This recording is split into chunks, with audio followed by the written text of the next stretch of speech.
what it looks like before I updated my Fusion preferences. Okay, I'm going to show you quickly my personal Fusion preferences. I turn off the layout grid right here on the bottom.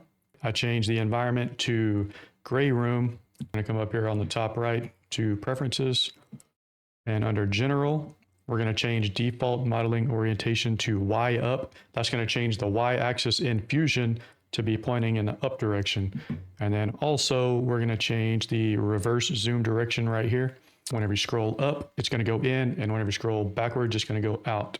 And also we're going to come down to material, and then I have mine set to plastic. And then I have a plastic material in my favorites library. I have it set to plastic, and then I have it set to the gray color. Whenever you drag your files into the slicer for 3D printing, these are going to be facing the correct direction straight in the slicer.